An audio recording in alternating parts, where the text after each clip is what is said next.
मादै औ गवायाव माने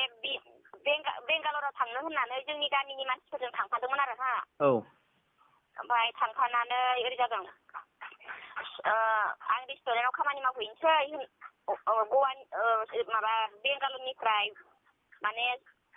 कर्नाटक बर्डाराव बिनि बिदा दं दे माने कर्नाटक बर्डार आरो गवा बर्डार गेजेरावनो ओमफ्राय बिदा दङ खारबारि हिनजाव लानाय मा खारबारि हिनजाव लानाय रेस्टुरेन्ट मिथिजोब्बाय आं खोनासं ओमफ्राय बिदिना थगायनानै थांबाय सुइस अफ खालामहैबाय आठ मास बिनि उनाव गारलायनाय जाबाय आरो बहुद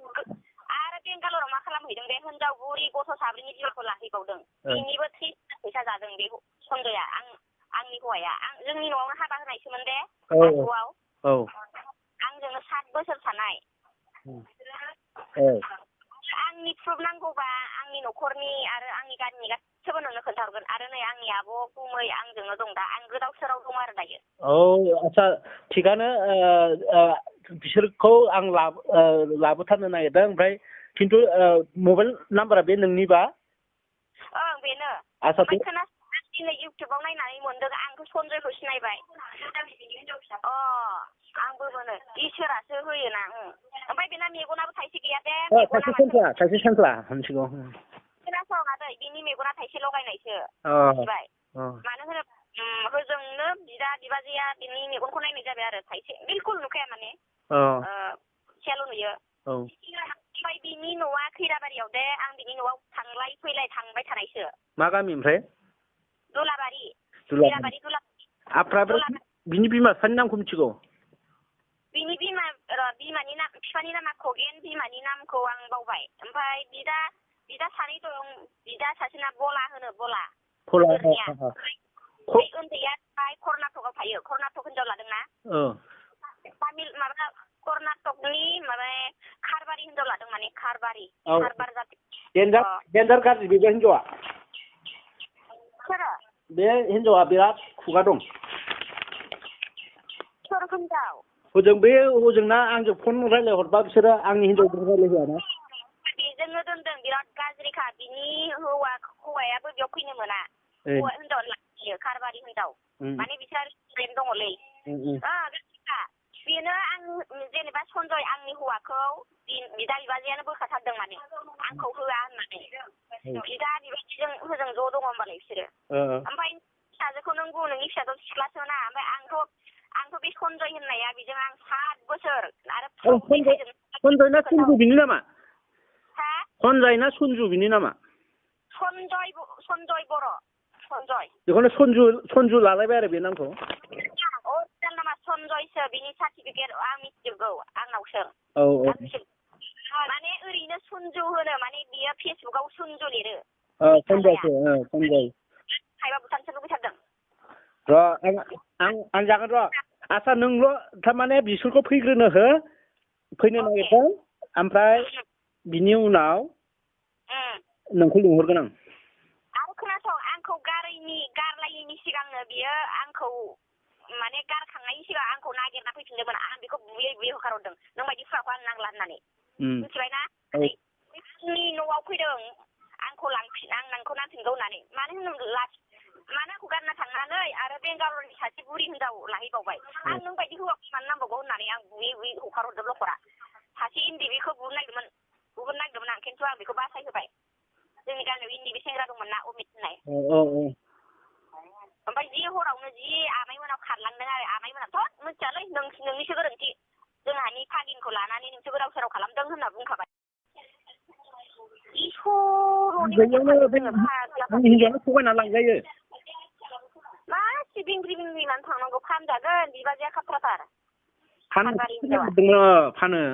ओंखायनोथ' दुबाइयाव थांनो ओंखारदोंमोन दा साननैसो आंजों रायज्लायहरबाय थायोमोन ना आंखौ लाखिनो ओंखारबाय थायोमोन नालाय ओमफ्राय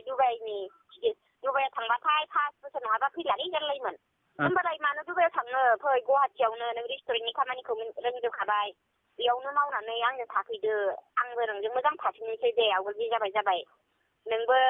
नोंबो आंखौ गारना थांबाय ओमफ्राय गुबुन हिनजावखौ लायफिननायखायसो आं नोंखौ लाखियाखैमोन नोंखौ होखारहरनाय जाफ्लांदों आङो आं नोंखौ लाखिनो होननानै थांदोंमोन नोंनानो आंखौ होखारहरनाय जाहरलायो आरो ओमफ्राय आंबो बुंहरदो आबाया रिकुवेस्ट खालामदोंमोन फैफिन होननानै गैया आं दुबाइयावसो दुबाइनि माबा जाखाजोब्बाय थांसिगोन होनबाय थादोंमोन आरो बे जों लाना थांबाथ' फानजागोन खोमाथो बिराद फैसा मोनोना मानसि फानबा औ बिबाजै फानग्रा दुबाइयाव थांनो गोनांमोन दा ओमफ्राय आंहाबो दा बेखौ नेबाय थायाना आदै आंहाबो बारा गोदोर नङाना आंबो गथ' सासेल'सो दं आंना बाबु दङ बिनिनो ओं बाबु दं आंहा ओमफ्राय ओरैबायदि आंना दा आङो थगायदों सानोबा आंनि न'खराव फै आंनियाव रौता गिरवा ओमफ्रायो मादुगुरि फैल' नोङो खोन्थाजोबहरगोन गासिबो ओमफ्राय बिसोर नङाबा नै आदै नङाबा नै बे गुवाहाटिसिम फै जालुकबारिसिम नोंखौ नैबे आइसिटिसिम फै आइसिटिनिफ्राय नोंखौ जोंनि रुमाव लाबोनानै जोंहानाव जोंनि न'खर जोंनि गामिजों रायज्लायजोबदों होमबाना मिथिगोन दाथ' बे सिख्लाया मोजां थानाय नंला बे सनजय गुन्दाजोंनो थाहैखाबाय मा होनबावनो बे बिमायानो गाज्रिखा सिगांबो आरो हौवा गोनांजोंनो हिनजाव गोनांखाजोंनो सेंग्रा होननानै बिदि खालामहोदों बियो बिमायानो आवगोलनिखौबो बिदिनो खालामो फिसाजोखौ ओमफ्राय जों सिनायखायो हौवा हिनजाव गोनांखा होननानै जों सिनायखायो बे बिदिनो खालामबाय थादों ना 7 बोसोर गोजोम आरो मा मिथिलांबाय बिदिनो ओमफ्राय बिनि गेजेरावसो बै जोंनि गामिनिजों बेंगालराव थांफादोंमोन आरो बे बेंगालराव बिराद खामानि मावनो थाङोना जोंनि मादुगुरिनि ओमफ्राय थांफानानै बिदिनो मबाइलाबो आंनिनोमोन आरो मबाइल ओमफ्रायो बेंगालराव थांनानै सप्तानै थाबाय ओमफ्राय बिनि उनाव बिबाजैयाथ' हजों कर्नाटकआव थाखायोना बिदानि नाम्बार दंखायो बेनाव स्रो रायज्लायखुमाबाय थाखायोमोन आरो आंनि सिगाङाव रायज्लायामोन ओमफ्राय अखानायै आङो रेस्टुरेन्टाव थांसै बेलेग सोर रेस्टुरेन्ट अबेयाव रेस्टुरेन्टाव होनना बुंबाय आं गवा गोलैयो कर्नाटक बर्डार जाबाय आरो बे ओमफ्राय अखानायै थांबाय सुइस अफ खालामना लांखाबाय आरो बेनिफ्रायनो आं रायज्लायनो मोनखायासै 4 मास ओमफ्राय बिनि न'आव जोंहा थांबाय आब' गोदोर मादै आं गारि लालायनानै थांदों नोंखौ फाननो नागिरदोंमोन आं फागि बायदि जाथारदोंमोन ना ओंखाम जानो हाया मानो हाया ओमफ्राय बिनि न'आव थांबाय आरो ओमफ्राय जोंलाय मा मिथिगौ जोंहानि न'खरनि जोंहानि सनजया गोमाबा नोंखौसो केस होगोन जालायो आरो आंखौबो माने बिसोर न'खरजों मिथिजोबखानाय माने आंखौ बोखानो थाखायब्रा आंखौ बोखानो थाखाय आरो बिदि थाब नांखादोंमोन दा ओमफ्राय बेंगालराव साननैसो थाहैनाया 3 गथ'नि बिमाखौ लादोंनो बिमाया ओरै जादों आरो आंनि फिसाजोखौनो होगोन होननानै गावजों थादों बेफोरखौबो आंनो खोन्थाजोबो आंनि न'खराव खोन्थाहरजोबो बेबो जोंनि गामिनि हौवा थैजानाय बेसे गोजौ गोदोर गोगोममोन आरो जोंबायदि उन्दै फिसा नङा आरो बिदि काहानि आंल' बुङा मा जानो आदै जोंहा न'खरनि गामिनि सब खोन्थागोन नोंना मिथिगोन आं बेफोर गोजाननि नङाना ओमफ्राय बिसोरो मानसिफोरखौबोथ' फाननायनि एसे टारगेटआव खालामनाय मथलबि दं बिसोरो फानजागोनथ' आरो बेफोर गोजानाव मिथिया ससिया एसे मोनबानो थि थांगोन बे नङाना आरो आंखौ बे सनजया मुम्बाइआव आंखौ बेसेबां बोसोर लाखिदों जोङो मुम्बाइआव 3 बोसोर थादोंब्रा आंबो मुम्बाइनि माखासे माबाखौ मिथियोना बेजों आंजोंनो ज' थायोमोन बियो माबायाव मावोमोन आरो कम्पानियाव मावोमोन बियो ओमफ्राय आं मावनो हायामोन मानसियाथ' बिराद बेमार जाबाय थायोमोन आं जेनेबा आंनि ससमा गाननाया आंना खर' सानायनि गानदों बारा गोबाव जायाखै आं दाख्लै बावैसो गानदों डाक्टार नायनानै ओमफ्राय बिनिया जाबाय मेगनानो गैखाथाराखै एसे बिदा फंबाय बै कर्नाटक कारबारि हिनजाव लानाया बिदा फंबाय उन्दैयाव गेलेलायनायाव औवा बिजौ नांदोंनोहाय आं सोंदोंमोन ना आवगोलो खोन्थाजोबना लायोमोन आरो बे आंनो ओमफ्राय नोंखौ बोरै गारखो बियो गारनाया बेंगालराव थांफादोंलै जोंनि गामिनि ओमफ्राय नोंहा दा गथ' सासे बिजों थाबाय आरो गथ' सासेयालाय दंखायो र' खै बोसोर जाखो बेलाय ओमफ्राय देरबाय बाबुआ 6 बोसोर देरथारबाय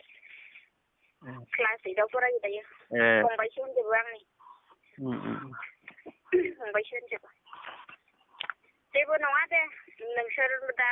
मोजां मोनलायदों आरो थादोंबाथाय जेबो नङा बेयो हिनजावसाफ्राबो साननांगौना जाहाथा बाहेरायाव थानाय हौवाफ्रालाय बिदिनोखा माथो सोरबा हौवाजों हिनजावजों थागोन मागोन आंनि हिनजावनो बिराद फोथायथारो बाहेरायाव थानाय मानसिफोर मालायनि खोथाखौसो फोथायो आंनि खोथाखौ फोथाया